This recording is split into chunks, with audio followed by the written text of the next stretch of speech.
Natapos ang pagpapakitang gilas ng ating mga bisitang kapatid dito po sa Sharon, kasama mong kapatid. Pero bago po yan, gusto ko munang i-share sa inyo itong message na pinadala sa Twitter ni Shai Gungho. Okay, panoorin po natin. Nag-marathon viewing ako ng Sharon, kasama mong kapatid. At nakakatuwa yung episode ng Second Chances, lalo na yung kay Tatay Kid, yung ex-convict po na nakapag-asawa. Napakaganda na ng buhay nila ngayon. Ayan, sabi po niya, nakakaiyak at nakaka-inspire. Bilib ako sa naging asawa niya and now nagpapakain sila sa Bilibid. Si Osang naman, okay din. Napaka-enjoy din namin dito sa episode namin with Osang kasi Osang smart and very, you know, very candid. Thank you again, Osang. At astigin pa rin daw si Bibi Gandang Hari. Naku, hindi ko po alam kung papayag si Ate B, pero nakakatuwa daw. Very positive na tao si Ate Bibi. Okay, more power to the show. Love ya, Shawi. Salamat din sa'yo, Shai Gungho. Maraming salamat. Just tweet us po at Sharon kasama mo, right? Okay, you can tweet me also at Sharon_Cuneta12. Okay. Ito pong sunod nating bisita ang totoong astig. Hindi po si Ate Bibi dahil po ito ho, alam niyo po yung darts, yung game na darts, di ba? Imbis po na sa dartboard, tinatapon yung darts, ay sa likod po niya tinatapon. Yung po ang ginagawang target. Ay, kung paano, atin pong panoorin ito.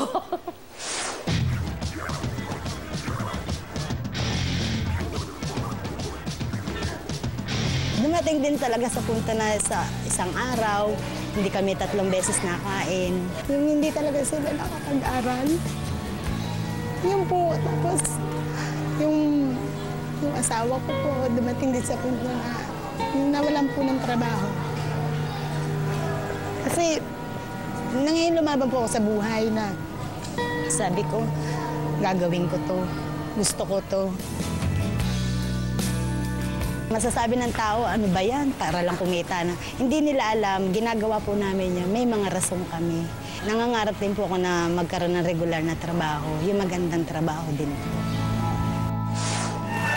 Mga kapatid, isa rin po siyang inang katulad ko at ng marami sa atin na hindi iniinda ang takot at handang ibuwis ang buhay para lamang sa pagmamahal sa kanyang mga anak. Mga kapatid, eto na po si Dark Queen, Eileen Ganad. Hello, Eileen! Kumusta ka naman? Okay, naiiyak ka na. Naiiyak ka. Ba't ka naiiyak? Anong nakatouch sa'yo sa sinabi mo? Ano po, Naalala yung sa mga anak ko tsaka yung sa asawa ko. Kasi dumating po yung time na ano po talaga ate, na hindi po kasi napahinto po ng pag-aaral yung mga anak ko. Yung Gano'ng katagal? 1 year. Ilan sila, Eileen? 4 po. 4. Yung high school ko, sana po graduating na ngayon, eh bumalik po kasi sa pagka 3rd year. Yung panganay ko gusto mag-college, kaya lang wala na po talaga akong pang-tustos. Ano sanang gusto niyang kurso? Computer po sana, ate. Tuwa naman, biro mo naman Marunong po sana yon. Kaya nanghinayang man ako, ate. Kaya lang sa ano po ng buhay namin. Mahirap talaga. Opo, ate. I-enroll mo na siya, sagot na rin namin. Maraming salamat po, ate.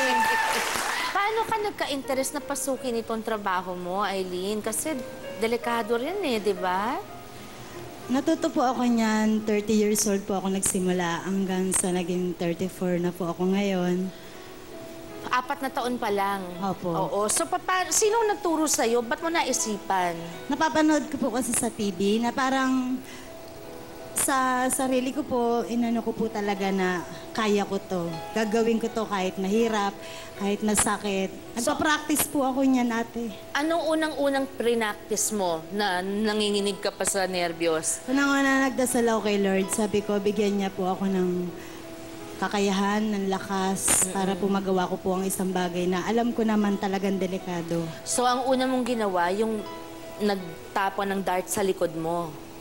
Opo, tapos nagawa ko na rin po yung nag-practice na po ako yung binagsakan ng kutsilyo sa tiyan. Binagsakan ka ng kutsilyo sa tiyan. Opo, ate. Nakita ko pa sa VTR, ginawa kang chopping board. Opo, tinaga po yung ano ko ginawa. Tanong- Yung mga gulay. Lumiit ba? Lumiit ba tiyan mo? Hindi, sa atin lang. Kasi kung lumiit, papayag ako. Matanong ko lang, magkano kinikita mo dito? Depende po kasi pag nag-perform kami. Minsan pag inaano kami sa mall, kumikita lang din po ako na nasa 4,000. Yun po. So, gaano kadalas ka namang natatawagan? Kunyari, sa isang buwan, ilang beses ka nakaka-perform? Matagal po, matagal po ate kasi sa isang buwan minsan wala.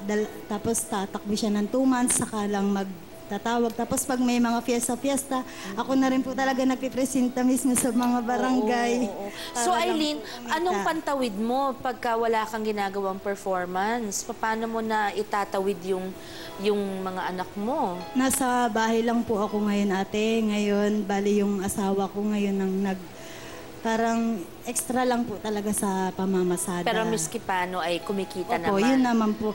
Nakakakain din po kami. Hindi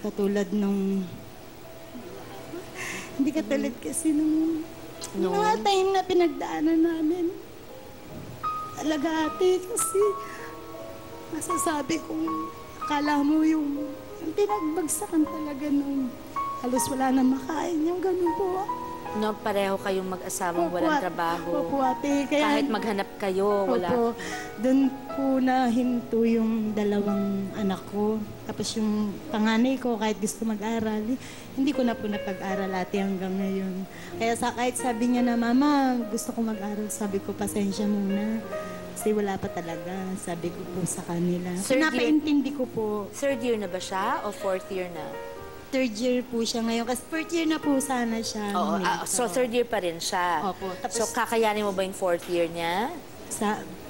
Ayun na rin po iniisip ko. Nangihinayang din po ako sa panganay ko. Kasi Hindi kasi, kung gano'n, di isali na natin yung 4th year high school niyang tuition hanggang sa pag-computer niya. You know what? We're going to very soon put up a foundation, and kung alam niyo po yung Oprah's Angel Network, remember? Yung minsan po, mga bata lang nagpapadala ng laman ng alkansya nila dahil may nasalanta sa isang patas sa Amerika. Tapos hanggang sa dumami ng dumami ang naipon ng foundation, marami na pong napaaral si Oprah dahil sa pundasyon na yon. Marami na pong natulungan sa mga nasalanta. Napakarami na nagawa, napagamot na may sakit. Yan ang dream ko dito rin sa show magawa namin sa mga karapat-dapat talagang tulungan. Okay? Anyway, mga kapatid, maraming salamat, Aileen. Hindi pa tayo tapos dahil magpe-perform ka pa, di ba? Okay. God bless you, Aileen. At saka, sana wag nyo nadaanan ulit mag-asawa yung kahirapan na yon. Dahil siguro, kung merong quota, natapos nyo na, okay na, abot nyo na. Hindi pa po tapos ang pagpapakitang gilas ni Dark Queen. Kaya po, sa ating pagbabalik, hihigitan po niya ang sarili niyang record. Abangan po natin yan. Thank you, Aileen. Aileen, ibe-break mo raw ang sarili mong record bilang Dark Queen. Ilang darts sa likod? 20?